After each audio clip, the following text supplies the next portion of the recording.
Little thespian आप सबका स्वागत करता है। आज हम आपके सामने पेश हुए हैं लिटिल थेस्पियन के नए प्रोडक्शन कोई और रास्ता के साथ। इसके लेखक हैं Sangeet Natak academy awardee Pratap Sehgal sir. Music दिया है दूसरे Sangeet Natak academy awardee sir Murari Roy sir, और डिजाइन और डायरेक्शन दिया है निलॉय रॉय सर ने।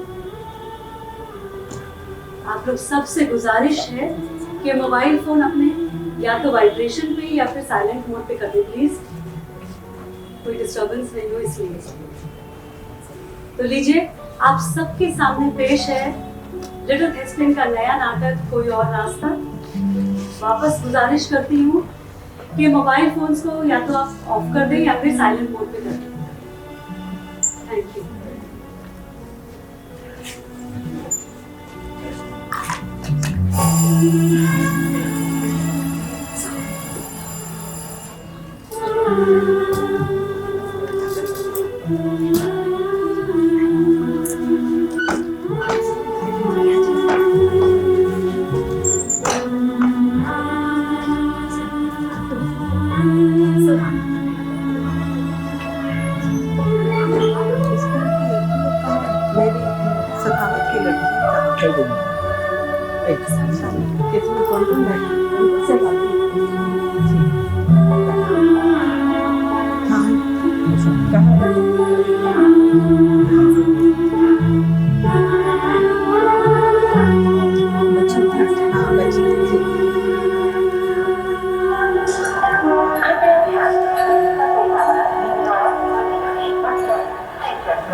कोई तकलीफ नहीं आसानी से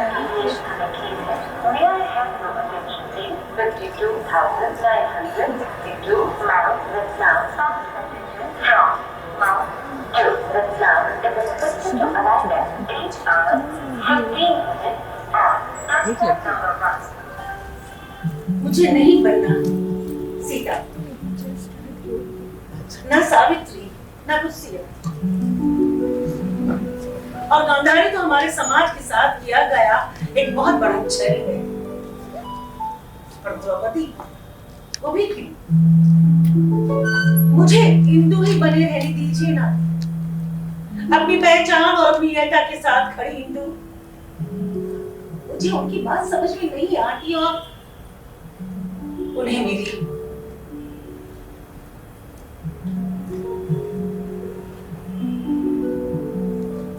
दुविधा का एक झूला था, उसकी एक हिंडोल इधर होती और एक उधर होती। मेरा मैं था उस झूले पर सवार, कभी ऊपर कभी नीचे, कभी और ऊपर कभी और नीचे, कभी डर और रोमांच था। झूले की हर हिंडोल के साथ इस पार या उस पार होकर जीना आसान है, मुश्किल है जीना दुविधा के झूले। हवा में बैठे रहने के खतरे हैं कई एक साथ। जमीन की ठोस सच्चाइयां हमसे परे होती हैं और हम हवा और सच्चाई के बीच पुल बनाते बनाते हाँफ जाते हैं। मैं भी हाँफ रही थी उस दिन, कभी शोर कभी शोर।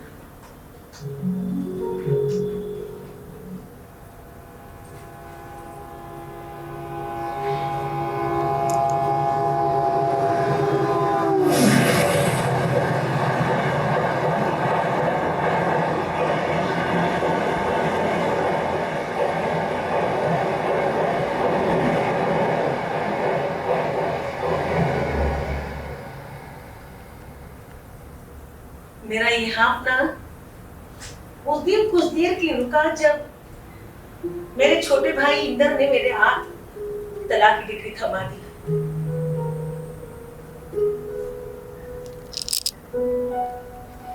यादें कहने सुनने में तो एक मामूली सा शब्द है यादें, पर यादों के साथ ही हमारा अपना वजूद है। यादों में एक मीठी सी खुशबू है तो कई नश्तर भी है यादों के पास, और ये नश्तर चीर देते हैं खुशबू को कई कई बार, और फिर मन को एक उदास आकाश घेर लेता है। ये यादें एक साथ नहीं आती, अलग अलग भी तुम्हें आती ये यादें। एक उलझा भरा अक्स रच देती है यादें, और फिर हम लस्त पस्त किन्हीं खोहों में समा जाते हैं। कहते हैं यादें सरमाया होती है, इसे किसी के साथ क्यों बांटा जाए, लेकिन यादें सरमाया होती हैं किसी इंसान का जिसे अपनों के साथ साझा किए बगैर सुकून नहीं मिलता। यादें एक इतिहास बनाती है एक तहजीब, तामीर करती है एक समाज। यादें सबके पास अपनी अपनी यादों का सरमाया होता है, मेरे पास भी है। मैं बार बार इसी उलझन में रहती हूँ कि इसे आप लोगों के साथ साझा करूं या नहीं, इन्हें कोई समाजी मायने दूं या नहीं, घुट घुट कर जीऊं, घुट घुट कर मरूं, या अपनी ही कोई एक अलग लकीर खींचूं। जानती हूँ यादों को साझा करने से दिल का बोझ हल्का हो जाता है। इस बार ऐसा होगा या नहीं जानती, लेकिन मेरा दिल कर रहा है कि मैं आप लोगों के साथ अपनी यादें, अपनी यात्रा, अपना संघर्ष साझा करूं। तो बताइए कहां से शुरू करूं? शुरू से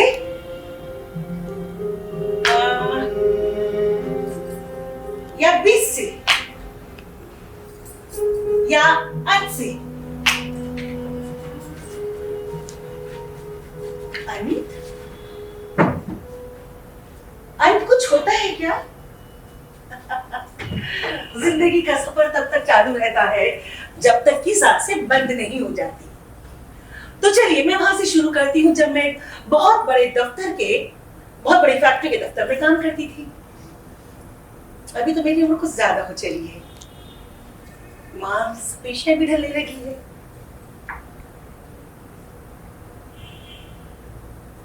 दिखने में ज्यादा सुंदर भी नहीं हूं ना? एग्जैक्टली। जवानी के दिनों में भी मैं लगभग कुछ ऐसे ही थी।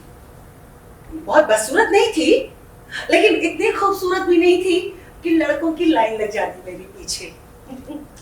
ये लड़के भी ना, अच्छा ये जिस्मानी खूबसूरती सब कुछ होती है क्या? ज्यादातर लड़कों को तो यही लगता है, और लड़कों को क्यों, लड़कियों को भी तो।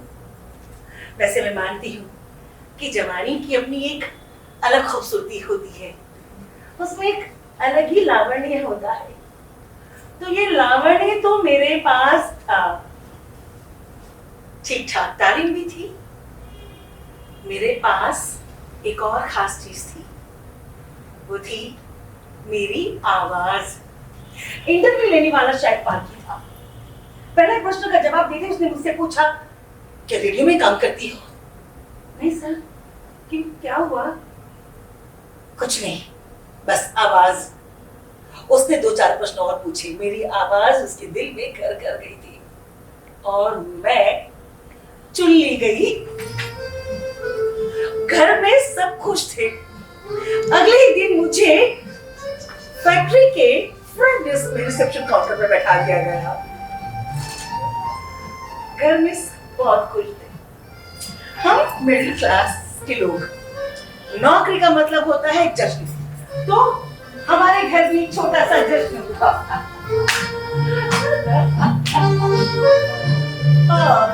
पहली बार मैं खुद को महसूस कर रही थी। अभी तक मैंने अपने मैस को नहीं देखा था।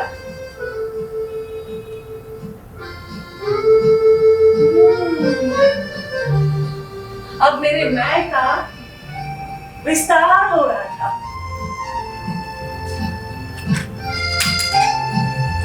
फैक्ट्री का विस्तार हो रहा था। अगले ही दिन से मुझे हर तरह के आने वाले लोगों को न सिर्फ रिसीव करना था, बल्कि उनके हर तरह के सवालों का जवाब भी देना था। शुरू में मुझे इसमें बड़ी दिक्कत हुई, लेकिन मैं सीखने में अव्वल रही हूं, इसलिए जल्दी ही सब कुछ सीख लिया। अभी एक हफ्ता ही गुजरा था, तो जो यादें मैं आपके साथ साझा करने जा रही हूँ, उसका पहला सिरा नौकरी लगने के ठीक एक हफ्ते बाद की घटना में शामिल है। इंटरव्यूज हो रहे थे, कैंडिडेट्स आ रहे थे, मैं उन्हें गाइड कर रही थी। तभी एक खूबसूरत सा नौजवान मेरे सामने आ खड़ा हुआ। उसके चेहरे की चमक औरों से अलग थी। साफ रंग, सफेद शर्ट, काली पैंट। उसने बाल देवानंद की स्टाइल में बना रखा था। सच कहती हूँ, मेरे हाथ से कलम छूटते छूटते बची। मैंने उसे इंतजार करने के लिए कहा और खुद वॉशरूम की तरफ भागी।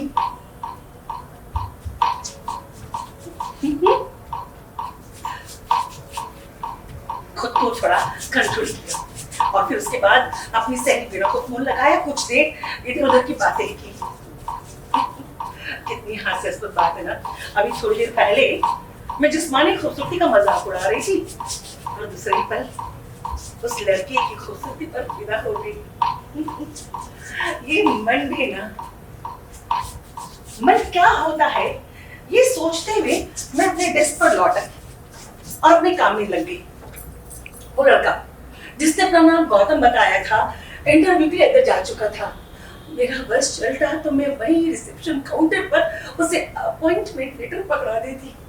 मैं प्रार्थना कर रही थी कि उसकी नियुक्ति हो जाए, और सच में उसकी नियुक्ति हो गई। यादों का दूसरा सिरा यहीं से शुरू होता है। अगले दिन से गौतम सेल्स विभाग में आने लगा। अभी 2 हफ्ते ही गुजरे थे कि एक और लड़की ने दफ्तर ज्वाइन किया। वो मुझसे ज्यादा खूबसूरत थी, इसलिए उसे रिसेप्शन काउंटर पर बैठा दिया गया और मुझे केबीएक्स बोर्ड पर। अब लोगों के फोन अटेंड करना, एक्सटेंशन नंबर के अनुसार कॉल को ट्रांसफर करना, बस यही काम रह गया था।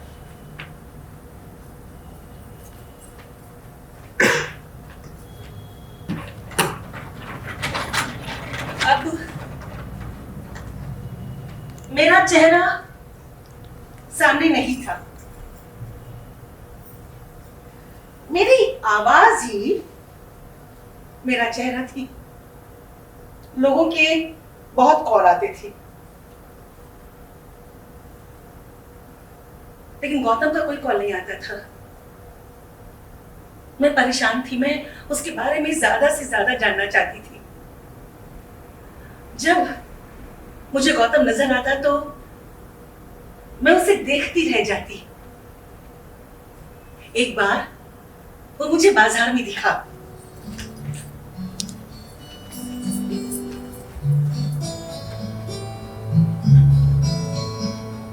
मेरे पास से गुजरा तो ऐसा लगा रोशनी का कोई दरख्त मेरे पास से गुजर गया।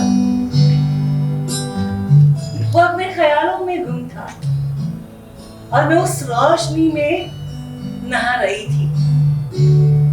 कहते हैं इश्क का मजा तो तब है जब आग दोनों तरफ लगी हो।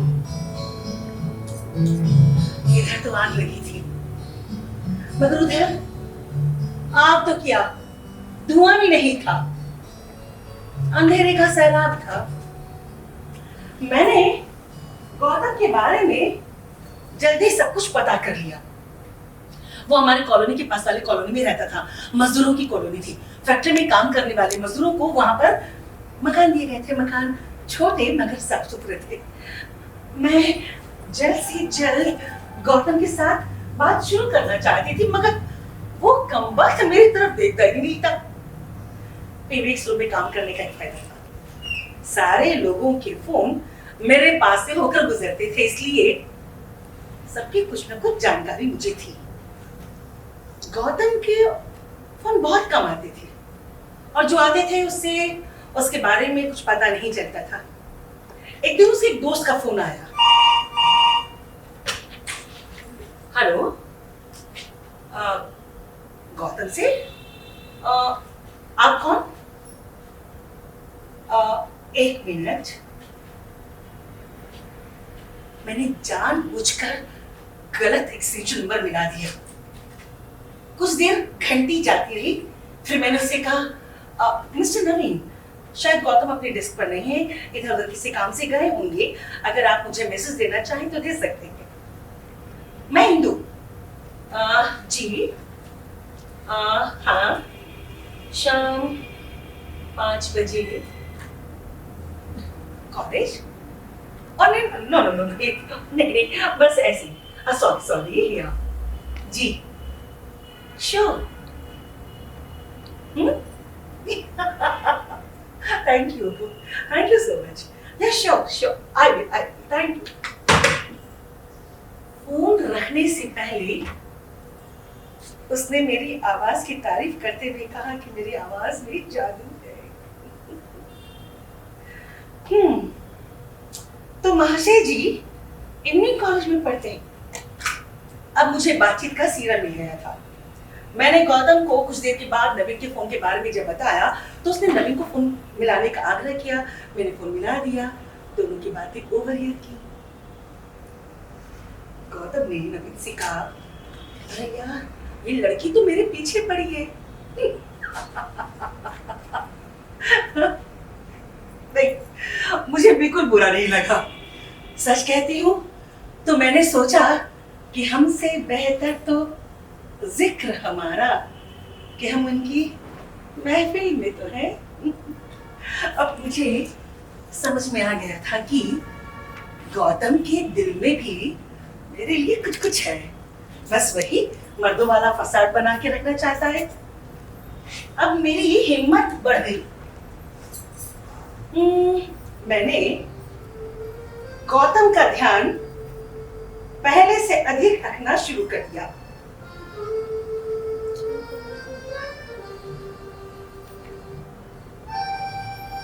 बातचीत होने लगी।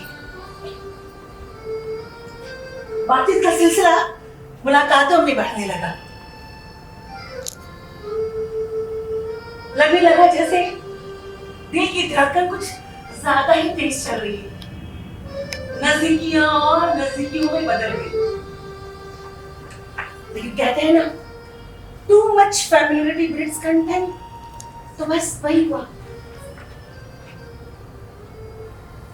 हम बहुत जल्दी लड़ेंगे।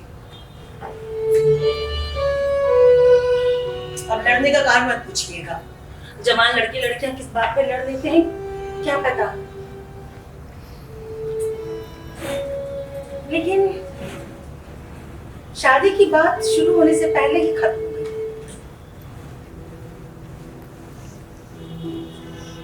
और अब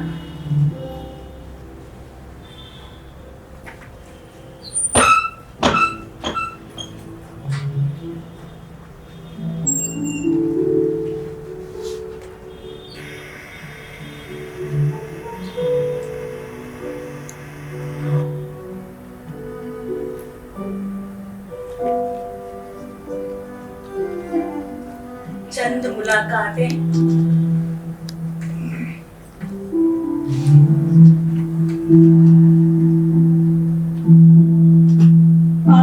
तरह आई और बवंडर की तरह चली गई। रह गए यादों के कुछ सब्ज पत्ते, रोशनी की कुछ लकीरें, पानी के कुछ छींटे।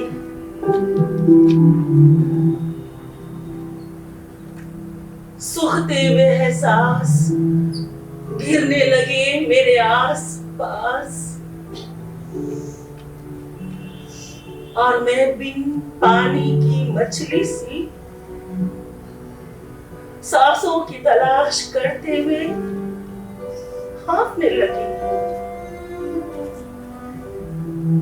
एक हकीकत जो बदल गई थी एक याद बनकर, उसे फिर से हरा करना था, मगर कैसे? बस टेक यहीं टूट जाती है, टेक यहीं टूट जाती है। मैं हरदम उदास रहने लगी। कहीं का फोन कहीं और किसी का कॉल किसी और को ट्रांसफर कर देती। अलग अलग कोनों से शिकायतें आने लगी, मेरे से तक भी शिकायत पहुंच गई। बस फिर क्या था, ऑफिस में इशू हो गया और मेरे पास सिवाय एक शब्द के कहने के लिए कोई चारा नहीं बचा था। Sorry sir, sorry sir, sorry sir. क्या करूं, क्या न करूं? गौतम के बिना मैं खुद को एक सूखी नदी सा महसूस करने लगी।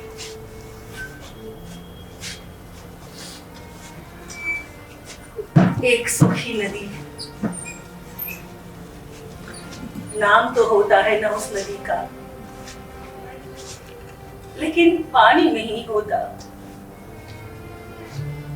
बस एक नमी सी होती है मिट्टी की तहों के नीचे।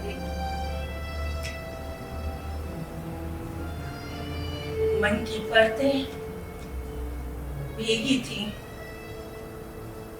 आंखें नम और चेहरा बेदम।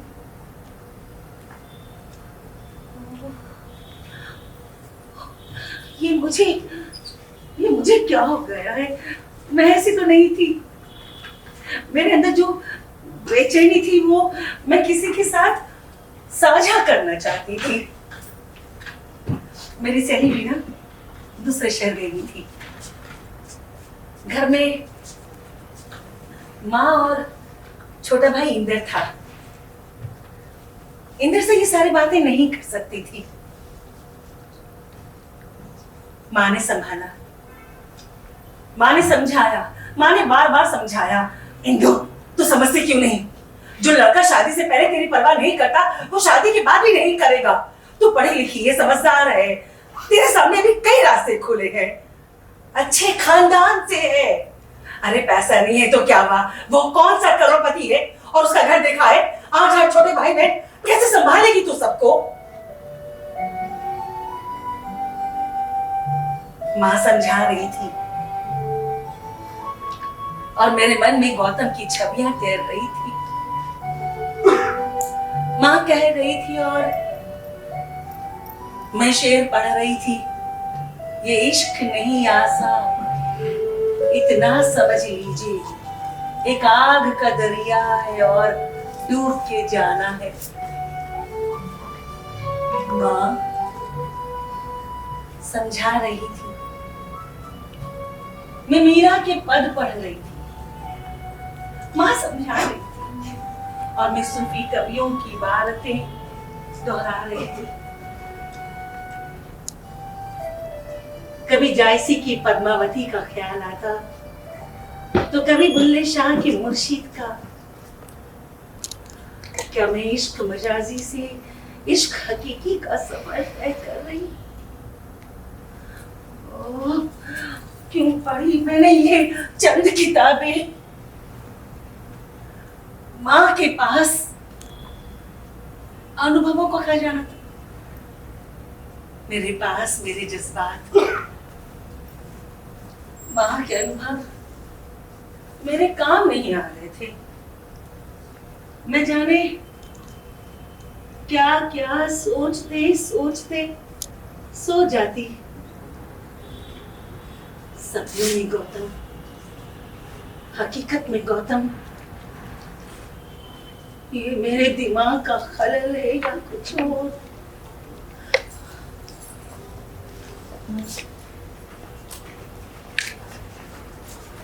इश्क की इसी इंतहा के साथ मुझे जीना था, मुझे जिंदगी जीना थी और जिंदगी को जानना भी था। दो अलग अलग तरह के अनुभव, इसी तरह मन को संभला, काम ठीक ठाक होने लगा। हेलो,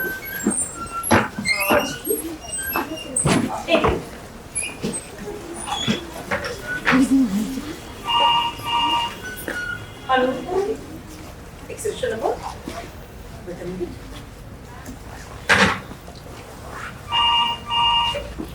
हेलो, ऑलराइट, जस्ट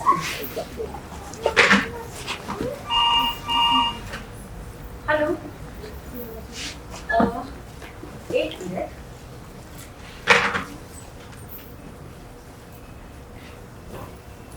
अब गौतम जब भी दिख जाता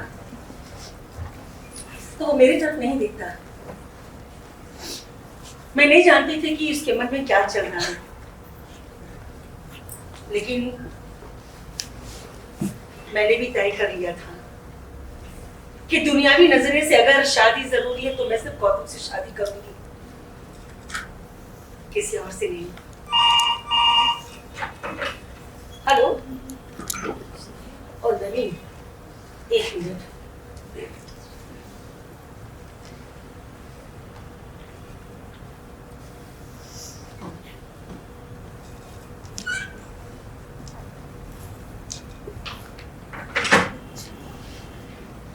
मैंने उन दोनों की बातें ओवरहियर की।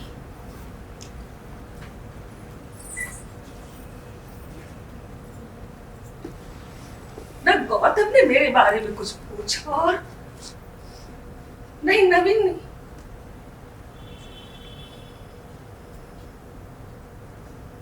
मैं उदास हो गई।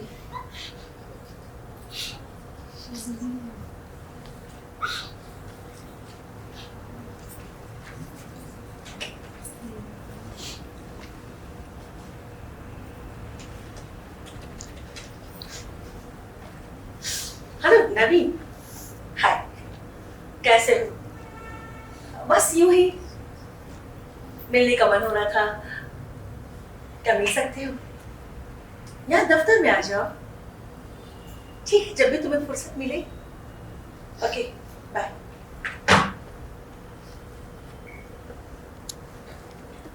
फिर एक दिन नबी मुझसे मिलने आ गया। उसके हाथ में उमर खयाम की किताब थी और एक हाथ में नया फोन। कौन सा मॉडल है? कितने में लिए? सोचती कि मैं भी ये ले लूं। उसने बताया कि उसके जन्मदिन पर उसके छोटे भाई ने उसे एक तोहफे में दिया है।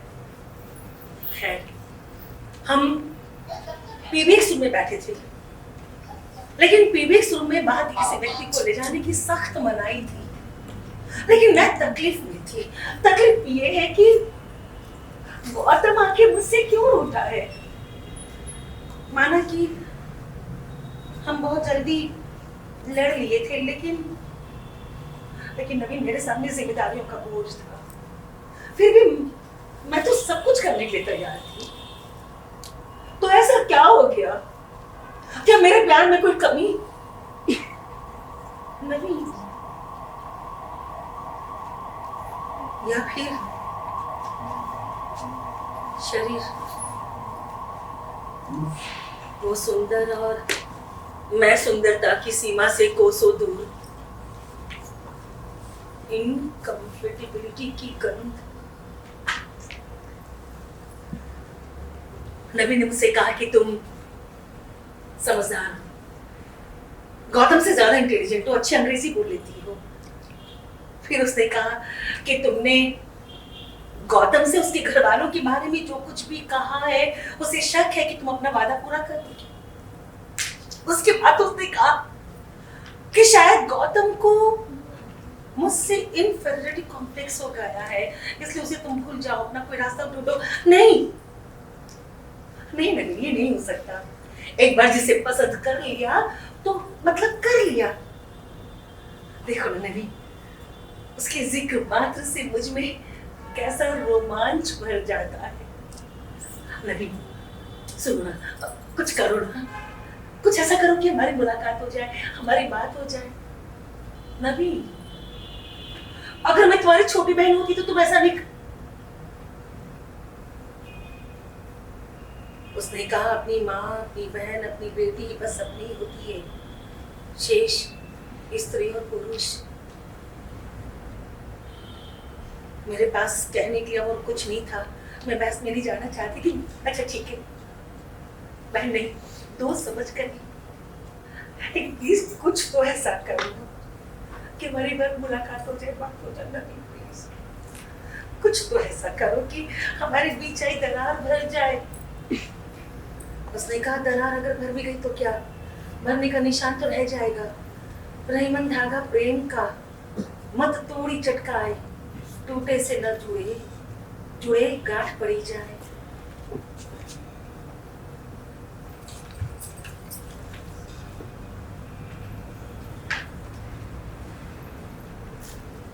ऐसा लग रहा था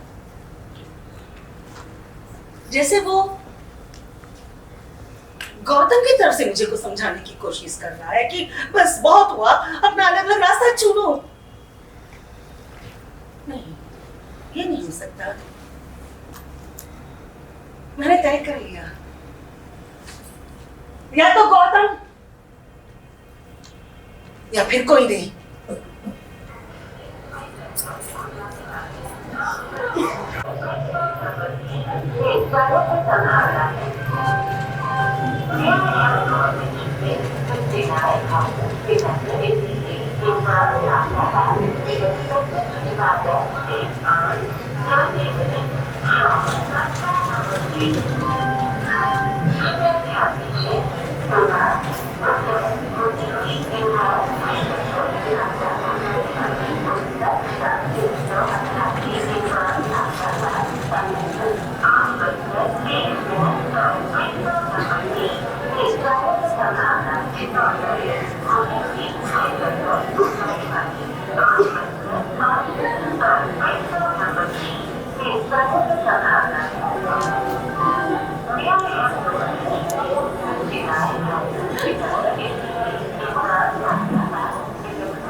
नवीन ने गौतम से जरूर कुछ कहा होगा, इसलिए अब वो आते जाते देख लेता था।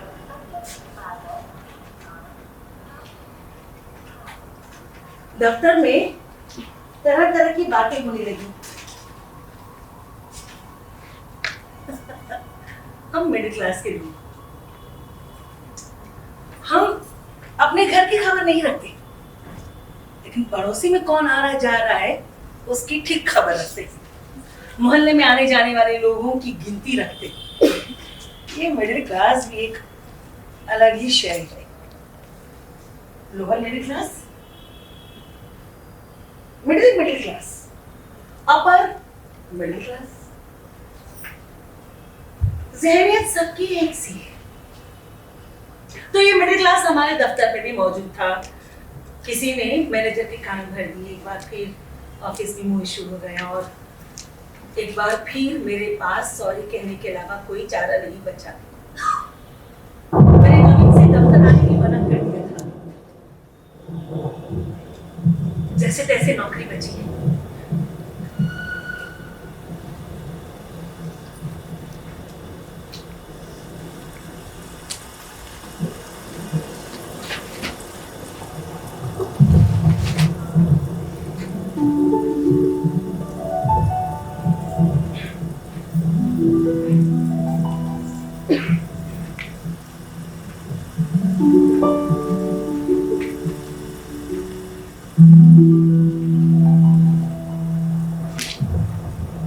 बादलों से परे होता है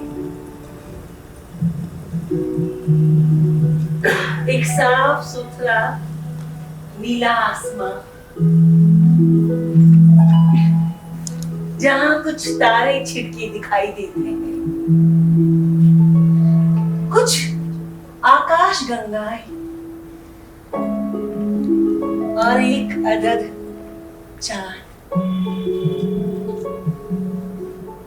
मेरे साफ सुथरे रिश्ते पर छा गए थे उदासी के बादल और मुझे इंतजार था झिलमिलाते तारों से भरे नीले आसमान का, एक झिलमिलाती नीली चादर को जिस पर हो हमारे पवित्र रिश्ते की आकाश गंगा और हो हमारे प्रेम का मधुर संगीत।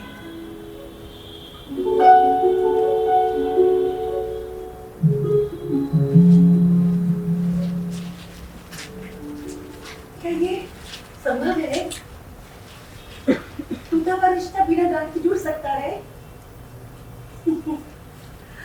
नवीन की वजह से या फिर किसी और वजह से हमारे रिश्ते के बीच जमी बर्फ धीरे धीरे पिघलने लगी और प्यार के एहसास आस पास टहलने लगी। एक शाम मैंने गौतम को फोन करके कहा, अगर गुस्सा काबू हो गया हो तो हम मिले।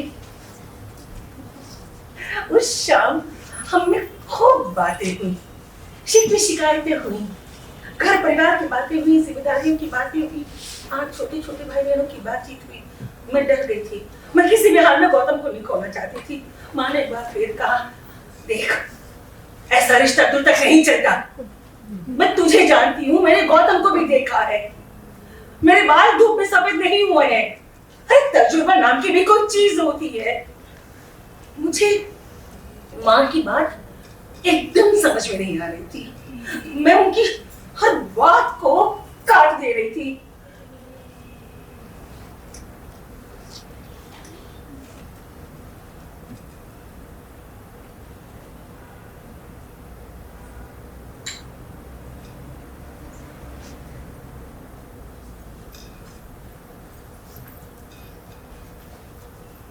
नवीन ने माँ को समझाने में मेरी मदद की और आखिर वो दिन आ ही गया।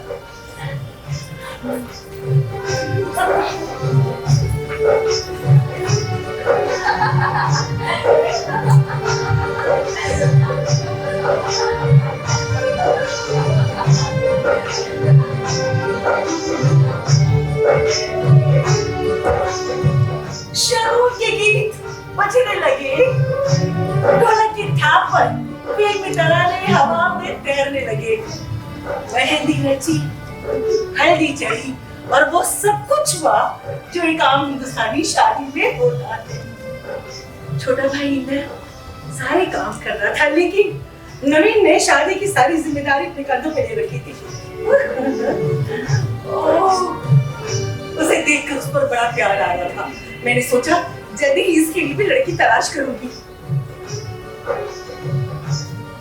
गौतम घोड़ी चढ़ा, बैंड बाजे बजने लगे और फिर सारे रीति रिवाजों के साथ हमने 7 फेरे लिए।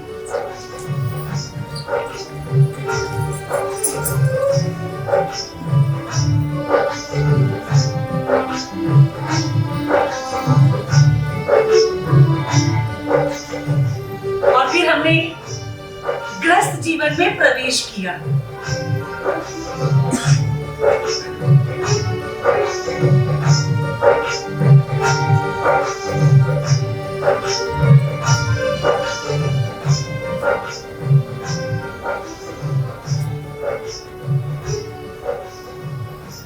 यादों का तीसरा चैप्टर यहीं खत्म होता है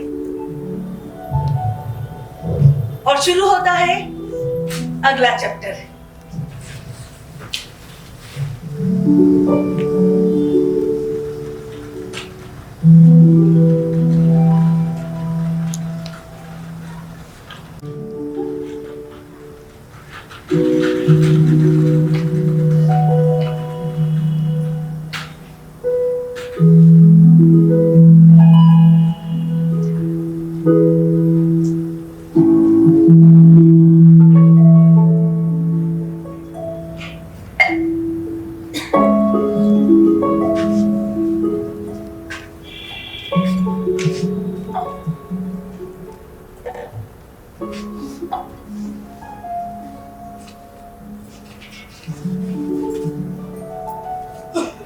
सपना जितना मखमली था,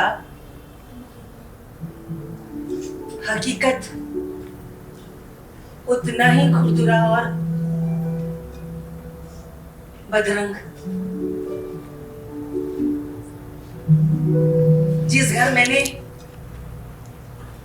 नई नवेली दुल्हन की तरह प्रवेश किया, वहां 10 प्राणी पहले ही से थे।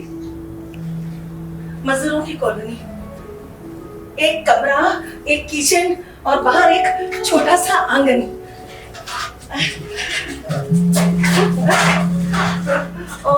3 परिवारों के घरों के लिए 2 टॉयलेट और एक वॉशरूम। अगर सुबह सुबह फारिग होना तो ठीक, वरना लंबी लाइनें। शुरू में तो मेरा खास ख्याल रखा गया, लेकिन उसके बाद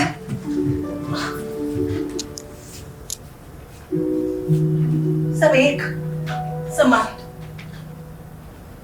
शादी वाली रात मेरा सबसे छोटा देवर हमारे बीच सोया। गौतम में इतनी हिम्मत नहीं थी कि वो उसे इनकार कर पाता। सब हंस रहे थे, गौतम खिसिया रहा था।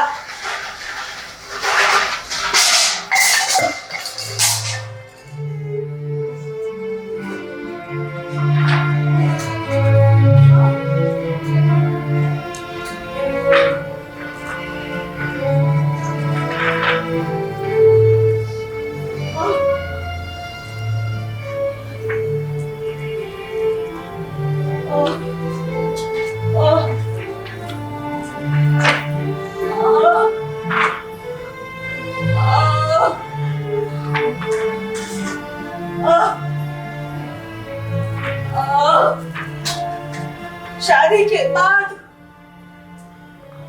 अगर देह की जरूरत प्यार के साथ पूरी न हो तो एक किस्म का फ्रस्ट्रेशन आने लगता है। वही हो रहा था मेरे साथ भी और गौतम के साथ भी। ये फ्रस्ट्रेशन अलग अलग तरीकों से बाहर आने लगा। अब प्यार की जगह तनाव बढ़ने लगा। अब शादी का मतलब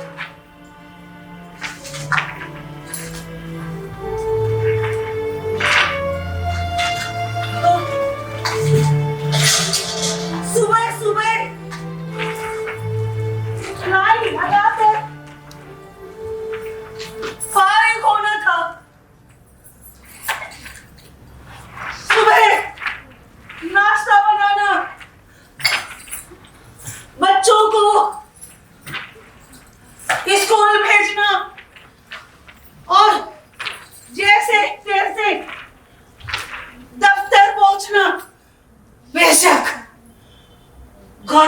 कभी कभी काम में मेरी मदद कर देते थे, लेकिन घर में और भी लोग थे। मेरी सास को लगता था कि मुफ्त की एक नौकरानी मिल गई है जो घर के भी सारे काम कर रही है और कमा कर भी लाती है। अचानक सबकी जरूरतें बढ़ने लगी।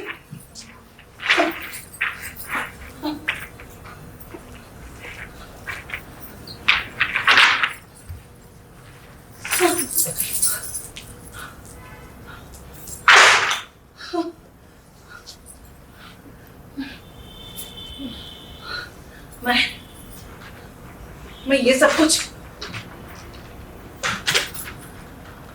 नवीन के साथ साझा करना चाहती थी। नवीन ने कहा, मैंने तो तुमसे पहले कह दिया था, तुमने एक मेरी नहीं सुनी, तुमने अपनी मां की भी नहीं सुनी, अब तुम्हें ही भुगतना है।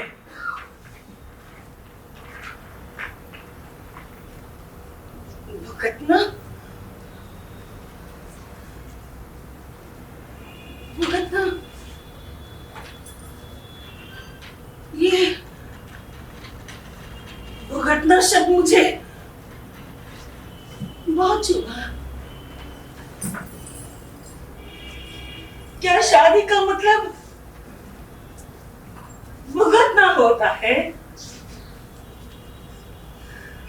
वो प्यार की बात है, वो मधुर मिलन,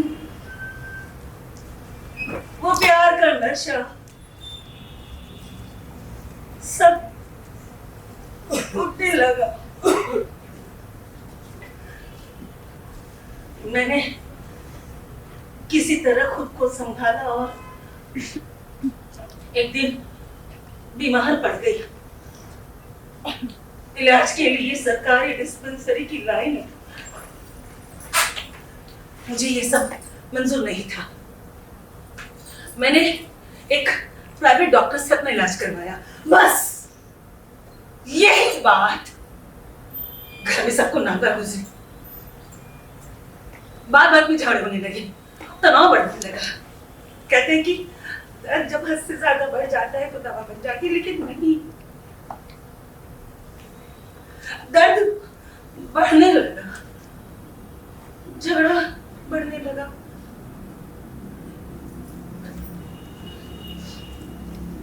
गौतम के दादा ने हमारे कॉलोनी के पास वाली कॉलोनी में एक प्लॉट लेकर उसको मकान बनवा लिया था। उसके किराए से घर का खर्चा चलता था। मैंने अपनी सारी कमाई गौतम के घर में दे दी थी। एक दिन गौतम ने मुझसे कहा कि क्यों नहीं हमारा अपना कोई बच्चा हो, मतलब कि कुछ भी। घर में पहले से ही 10 जीव हैं और उसमें एक और। मैं सहम गई। मेरी सास हर महीने मुझसे पूछती, वो कुछ है? और अगर मैं नाम इस तरह ला देती तो उन्हें लगता कि कहीं मैं बांझ तो नहीं। लेकिन मेरी सास ने मुझे गुस्से में कहा, मैं वो जाके डॉक्टर को दिखा दो, कहीं तुम बांझ तो नहीं हो। मुझे भी गुस्सा आ गया। मैंने उनसे कहा, कभी आपके बेटे में भी तो हो सकती है माँ जी।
दादा वाले फ्लैट में शिफ्ट कर गए, इस शर्त के साथ जिसका किराया हम देते रहेंगे। अब भले ही हम एक छत के नीचे थे, लेकिन फिर भी अकेले। मैं रोज अपने दफ्तर जाना, शाम को लौटते वक्त में गौतम के माँ बाप के घर जाना, उनका ख्याल करना, बच्चों की जरूरतों को पूरी करना और फिर अपने घर या कहें अपने मकान में लौटना।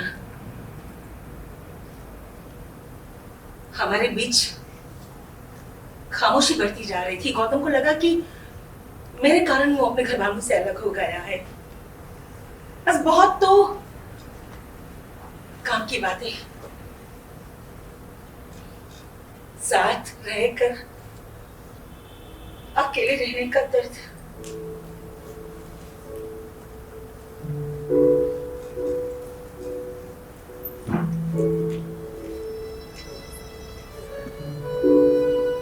जब जब मैंने व्यथा को अपनी कविता के स्वर देने चाहे, भाव मेरे उमड़ उमड़ आते, शब्द मेरे लंगड़ा जाते,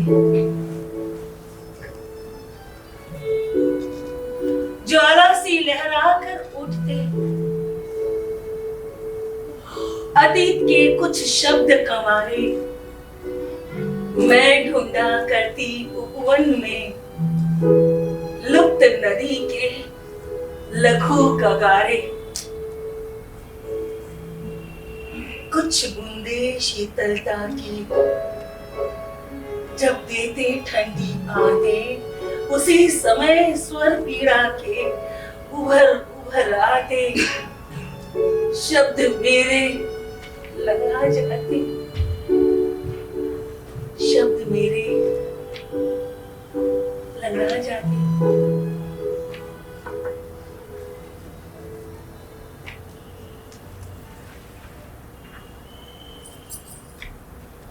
मुझे जाने क्यों अब ये महसूस होने लगा था कि कहीं मैंने अपनी जिंदगी में कोई गलत फैसला तो नहीं ले लिया गौतम का चुनाव करके। नवीन का ख्याल आता, नवीन को कविताओं से प्यार है, कलाओं में जीता है, रोज नई नई किताबें पढ़ता है। मुझे भी वो किताबें लाकर देता पढ़ने के लिए, लेकिन मैं पढ़ तो तब पाती जब समय मिलता। धीरे धीरे गौतम के घर वालों का दखल यहां भी बढ़ने लगा, चुप्पी युद्ध में बदलने लगी। एक बार तो हद हो गई, गौतम ने मुझ पर हाथ उठा दिया, मुझे बहुत गुस्सा आया। मैं चाहती तो पुलिस को खबर कर सकती थी, लेकिन मैं कोई तमाशा नहीं खड़ा करना चाहती थी। मैंने उसे चेतावनी दी, लेकिन उस पर उसका कोई असर नहीं पड़ा। एक दिन जब गौतम घर पे नहीं था तो नवीन घर पर आया।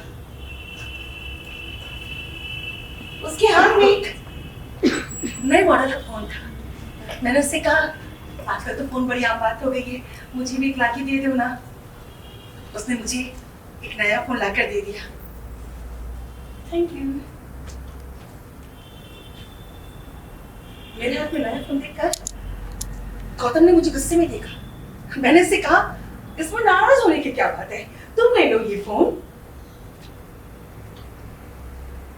उसने मुझसे कुछ नहीं कहा, बस गुस्से में घर से बाहर चला गया।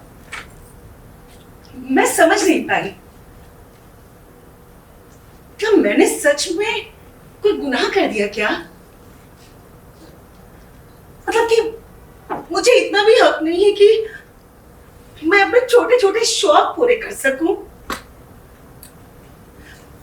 अच्छा, आदमी हमेशा ऐसा क्यों चाहता है कि हर फैसले से पहले उससे पूछा जाए?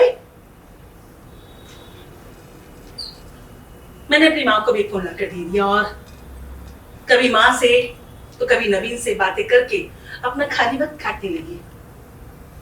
एक बार मैंने नवीन के हाथ में एक किताब देखी, द सर्टेन सेक्स। मैंने पढ़ने की इच्छा जाहिर की तो उसने मुझे वो किताब दे दी।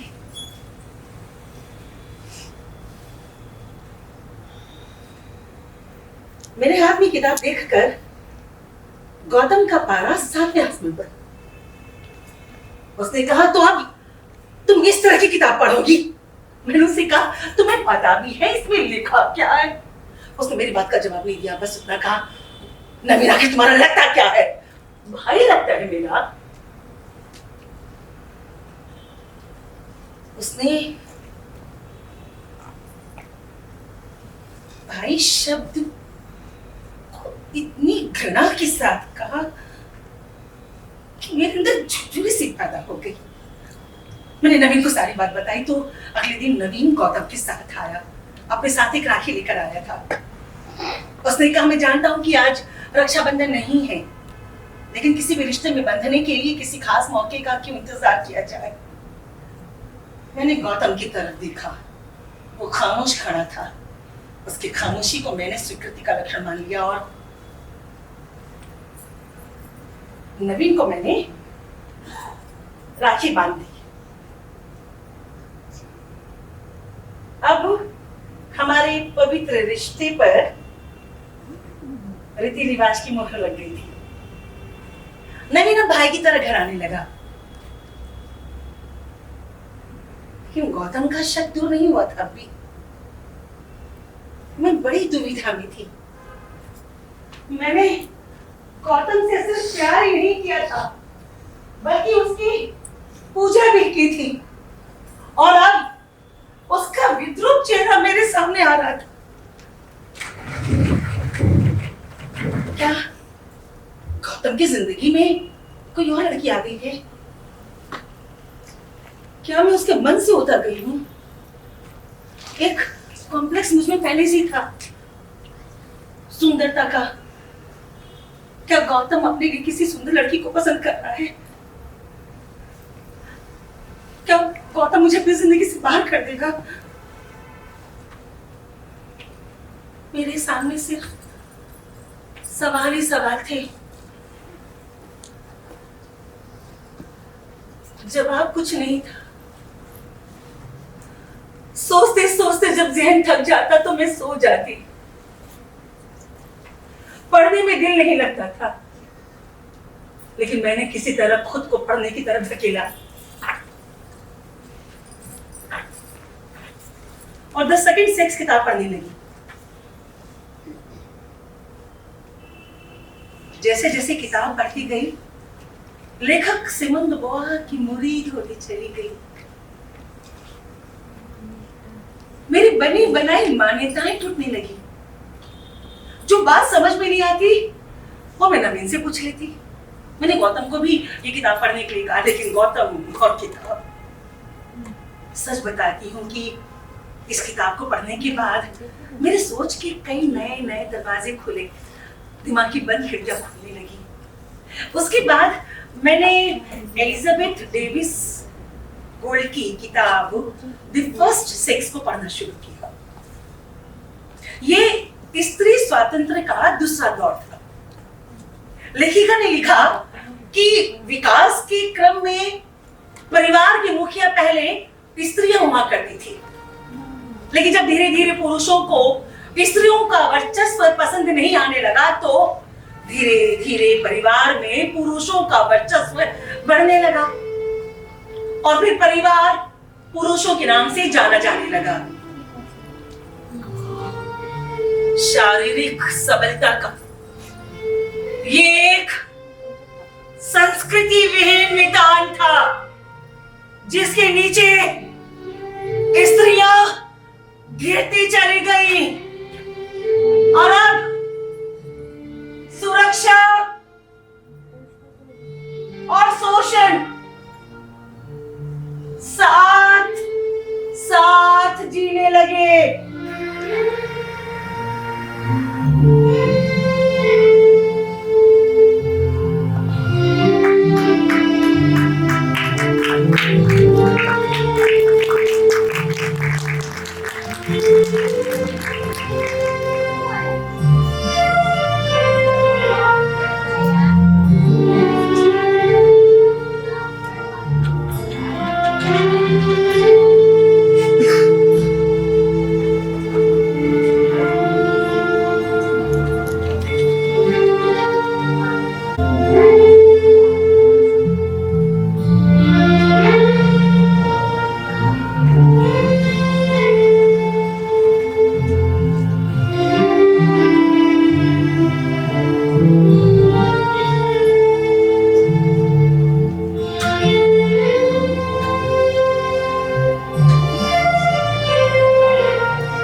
सारी बातों पर चर्चा करना चाहती थी, बहस करना चाहती थी, मगर किससे करती? गौतम तो पढ़ता नहीं था, और उसे कुछ कहती तो वह कहता नवीन है ना, उसी ने तुम्हारा दिमाग बिगाड़ा है। एक दिन तो हद हो गई, बहस शुरू हुई थी घर की बात को लेकर, और जा पहुंची नवीन के घर आने तक। उसने कहा कि जब देखो नवीन मुंह झांकर यहाँ चला आता है, आगे वो तुम्हारा क्या लगता है? भाई लगता है मेरा। भाई, दिन में भाई और रात में सैया। गौतम, तुम मुझ पर शक कर रहे हो? अब मुझे विश्वास हो चला है गौतम, तुम इतना नीचे गिर जाओगे मुझे मालूम नहीं था। तुम मेरे पर संदेह कर रहे हो, तुम मेरी शुचिता पर सवाल उठा रहे हो। मेरा कॉन्शियस मेरे साथ है। कॉन्शियस का मतलब ये मालूम है गौतम? बस बहुत हुआ। मैं तुम्हारे लिए, तुम्हारे घर वालों के लिए, तुम्हारे आठ छोटे भाई बहनों के लिए रात दिन काम करती हूँ। अपनी सारी तनख्वाह तुम्हारे घर में देती हूँ। दिन भर दफ्तर में काम करना, शाम को तुम्हारे घर में, रात को इस घर में, और फिर बिस्तर पर तुम्हें। इतना काम तो कोई मशीन भी नहीं कर सकती, और ऊपर से तुम वायलेंस भी उतर आते हो। मैं चाहूं तो मैं पुलिस में कंप्लेन कर सकती हूँ, डोमेस्टिक वायलेंस के अगेंस्ट में। उसने कहा पुलिस के पास जाओगी, जाओ, देखो तुम कितना गिर सकती हो, और अगर तुम्हें हिम्मत नहीं है तो जाओ बुला लो अपने सीआर को। खत्म, बस अब बात हुआ। मुझे बर्दाश्त के बाहर था। मैंने जल्दी से अपना फोन उठाया तो गौतम चीते की फुर्ती से उसने मुझ पर झपट्टा मारा, मेरे हाथ से फोन छीन लिया और जमीन पर दे मारा।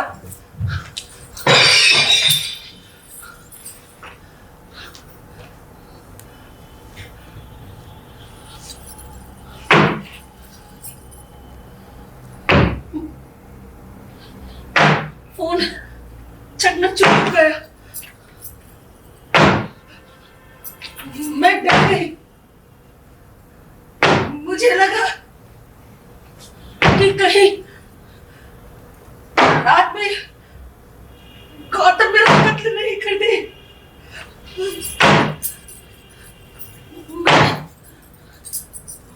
मैं घर से बाहर भागी।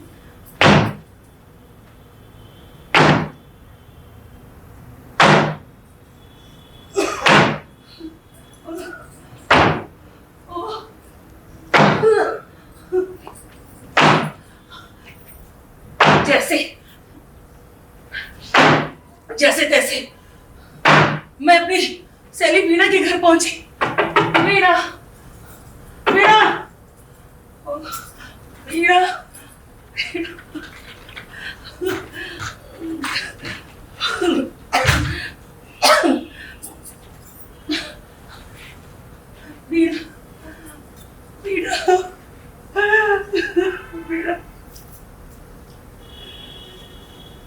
मुझे इतनी रात को घर आया देख वीणा घबरा गई। उसने मुझे पानी पिलाया और सांत्वना दी।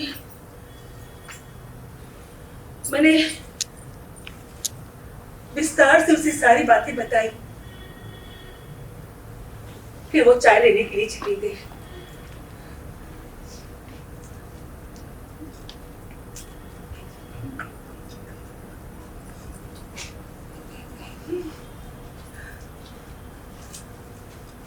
गौतम ने सिर्फ मेरे तन को चोट नहीं पहुंचाया था, उसने मेरी आत्मा को भी लहूलुहान कर दिया था।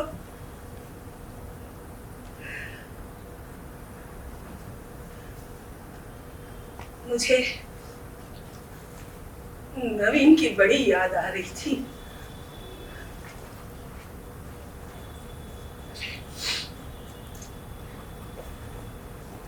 नवीन, वो आत्मा पर यकीन नहीं था। वो कहता कि देह से परे कुछ नहीं है, जब तक देह है तब तक आत्मा है। वो कहता कि आत्मा या रूह हमारी सबसे बड़ी कल्पना है, ये विश्वास के सहारे जीती है।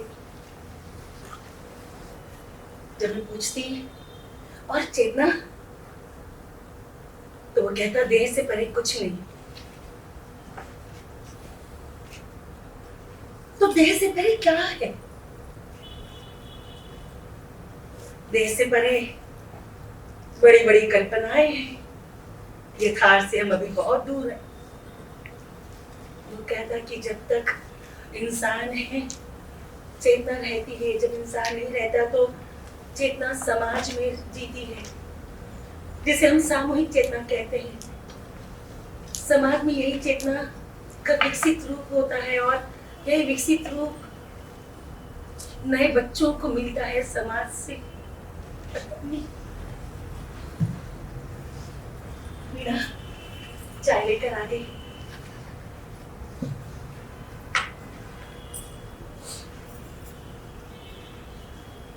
Thank you.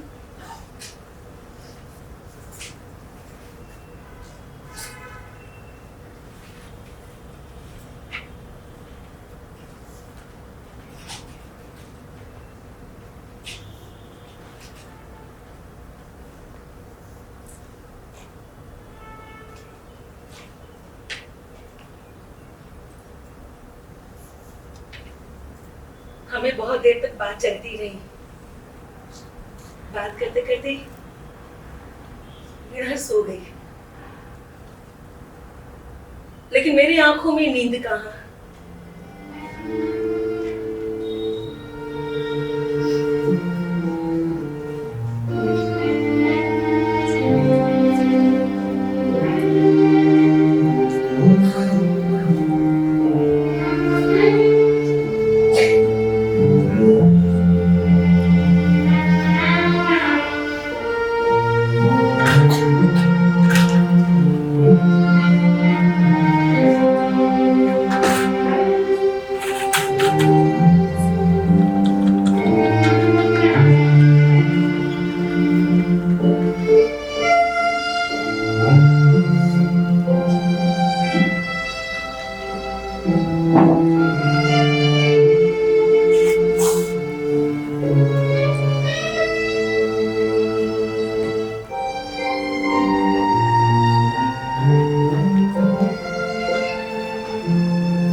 अगली सुबह से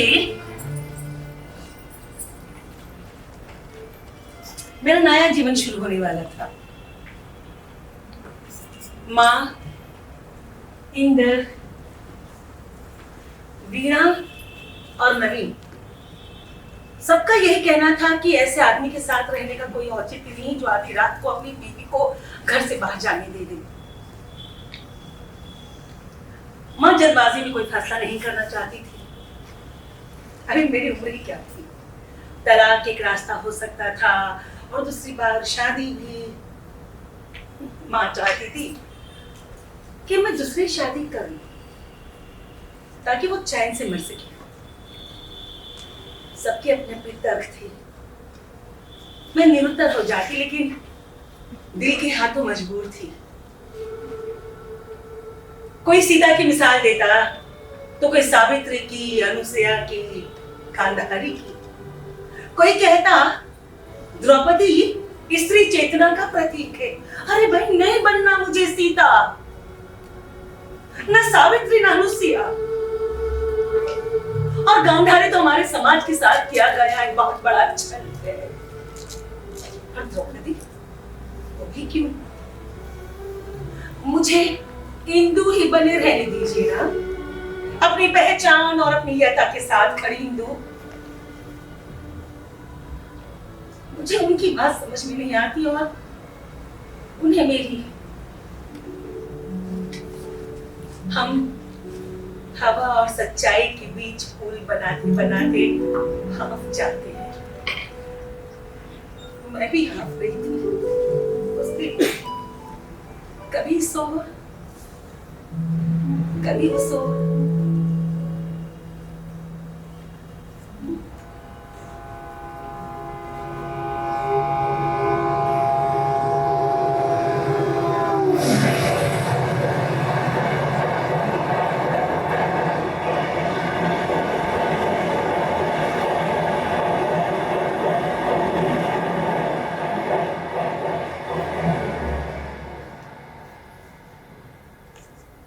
मेरी ये खामोशी उस दिन कुछ देर के लिए टूटी जब इंद्र ने मेरे हाथ तलाक की डिग्री रखी। अब मेरे और गौतम के बीच कुछ नहीं रहा। सारे पुल बह चुके थे, पानी सर से ऊपर निकल चुका था। बस अब एक अलग रास्ता तलाश करना था। ये अलग रास्ता किस तरफ जाएगा ये तय कर पाना इतना आसान नहीं होता।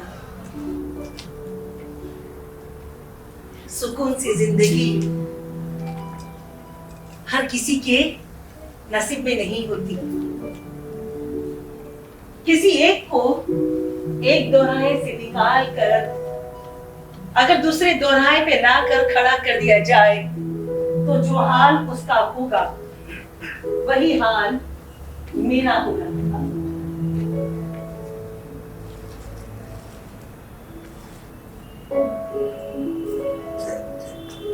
मैंने एक काम किया था।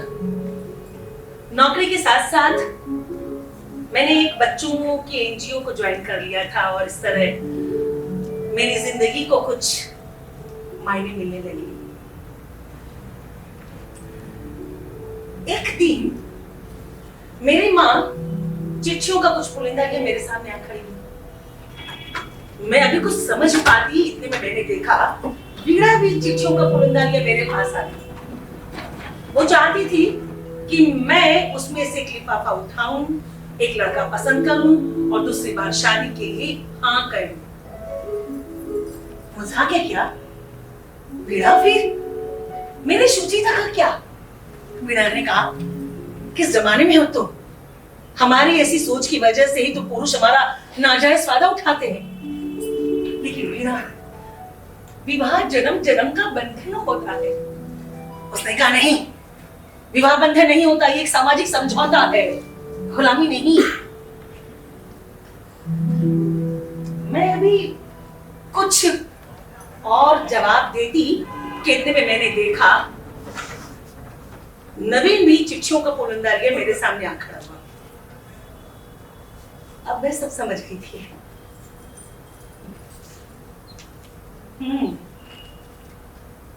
तो ये सब तुम लोगों की मिली जुली बात है ना? तुम लोग क्या सोचते हो कि तुम लोग मेरे पर दबाव बनाओगे और मैं दूसरी बार शादी के लिए हाँ कह दूंगी?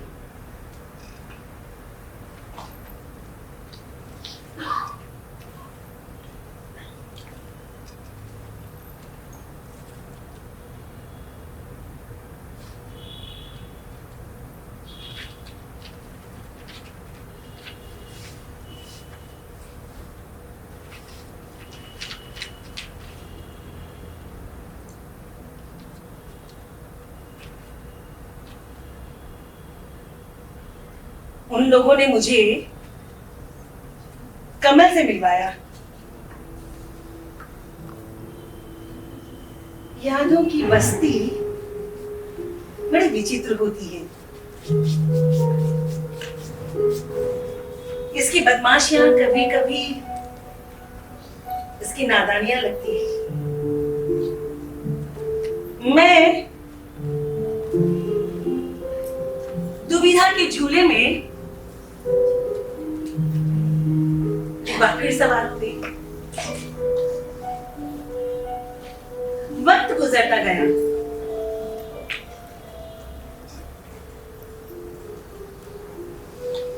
माँ, मीरा, नवीन और इंदर धीरे धीरे सब असर करने लगे मुझ पर और मेरा मन बदलने लगा।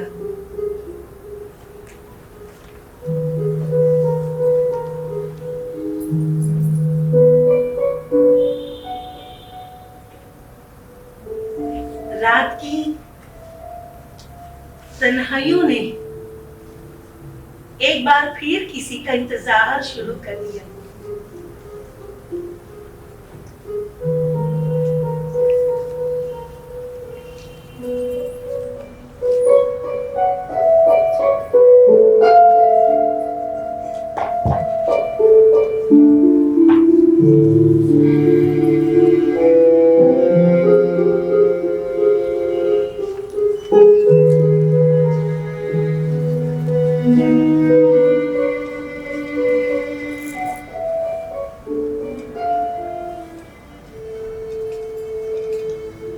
लगता है कई बार तो किसी दूसरे पुरुष के पास लेटना कहीं नैतिकताओं का विखंडन तो नहीं?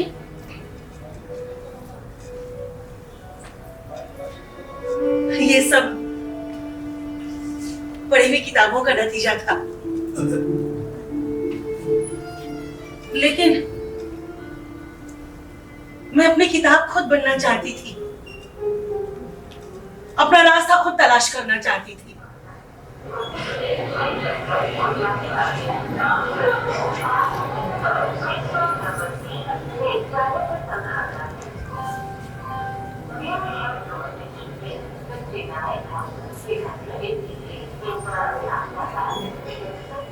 किसी ने मुझे आवाज ही किया। वहम होगा मेरा।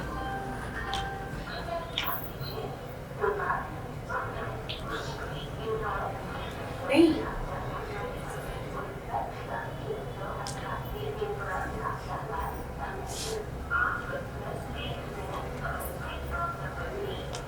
गौतम खड़ा था। उसने मुझे क्यों आवाज दी? हमारा तो तलाक हो चुका है। पुरानी बातें किसी फिल्म की तरह मेरे आंखों के सामने घूमने लगी। गौतम ने कहा, इंदु, मैं जानता हूं कि समाजी और कानूनी तौर पर हम अलग हो चुके हैं। मैंने तुम्हारे साथ, क्या तुम किसी से मिलने आई हो? हाँ।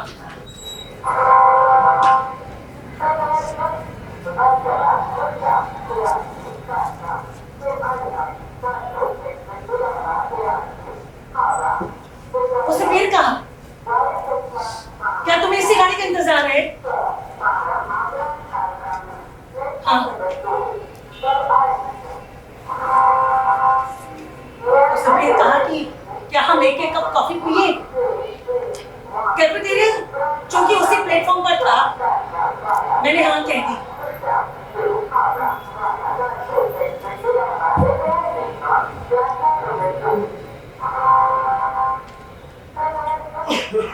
कॉफी आ गई।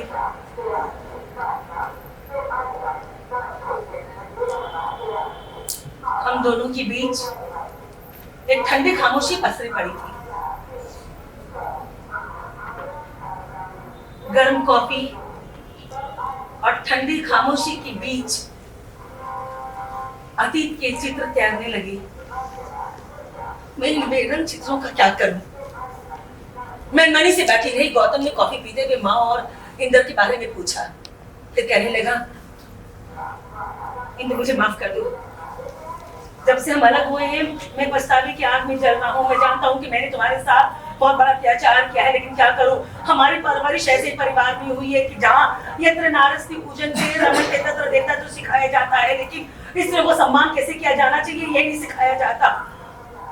मैंने उससे कहा कि गौतम, ये सारी थीसिस ही गलत है। हमारे सुक्ति ग्रंथ उस जमाने के अनुसार सही रहे होंगी, लेकिन अब वक्त बदल चुका है, दुनिया बदल चुकी है, लोगों की सोच बदल चुकी है। खासतौर पर आर्थिक रूप से आत्मनिर्भर औरतों की सोच एकदम बदल चुकी है। मैं नहीं चाहती कि मेरी पूजा की जाए। मैं कोई मिट्टी की मूर्ति नहीं हूं, हर मां से बनी इंसान हूं। मेरे कुछ जज्बात हैं। उसने एकदम अचानक से कहा कि क्या हम एक बार फिर से एक नहीं हो सकते? क्या ऐसा भी होता है क्या भला?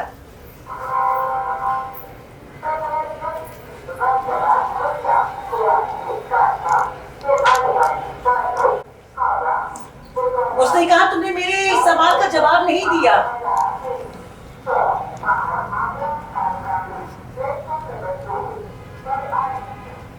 इस ट्रेन से कमल मेरे पति आ रहे।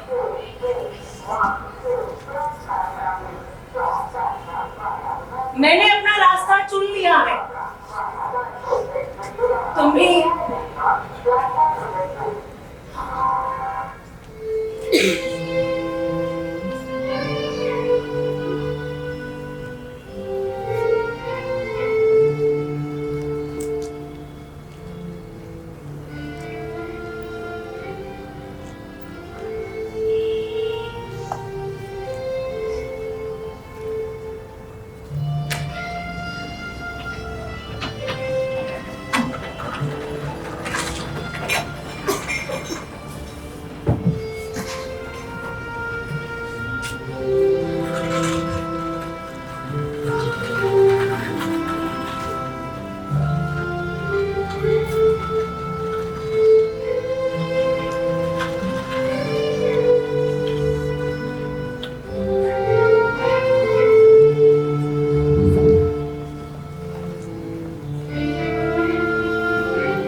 चलता रहा, उम्र ढलती रही। वक्त और उम्र के दो पहियों पर जिंदगी चलती रही। आज मैं आप लोगों के सामने खड़ी हूं। 20 साल पहले कमल के साथ मेरी शादी हुई थी। ठीक 1 साल बाद हमारे जुड़वा बच्चे पैदा हुए, एक लड़का और एक लड़की। दोनों शिक्षा के लिए विदेश में हैं और हम यहाँ। कमल एक बहुत बड़े बिजनेसमैन। शादी के बाद मैंने नौकरी छोड़ दी और कमल के बिजनेस में उनका हाथ बटाने लगी। सच कहती हूँ, अब हमारे पास बहुत सारे पैसों के साथ साथ बहुत सारी खुशियां भी हैं। मैंने अपनी जिंदगी से एक बहुत बड़ी सीख सीखी है।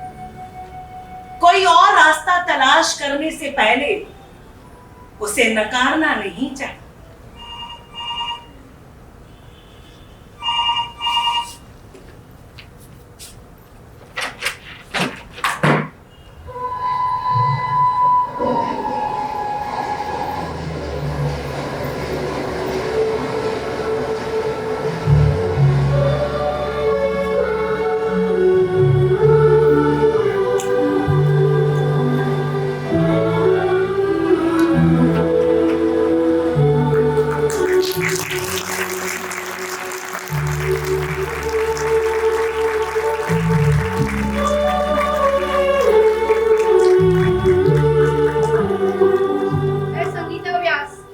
पार्वती रघुनंदन, प्रियंका सिंह, इंतखाब मोड़ से उमा झुंझुनवाला।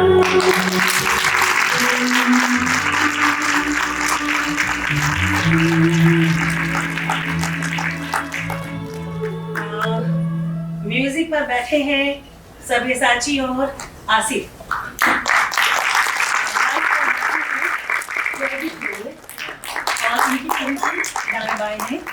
सेट में संजू और रमेश। हमारे जो निर्देशक हैं वो दिल्ली में हैं, निलय रॉय, और हमारे जो इस नाटक के लेखक हैं, नाटककार श्री प्रताप सहगल, वो भी दिल्ली में हैं। और हमारे जो म्यूजिक जिन्होंने इतनी खूबसूरत रोमांटिक म्यूजिक जिन्होंने बनाया वो है हमारे बंगाल के हमारे गौरव श्री मुरारी राय चौधरी साहब।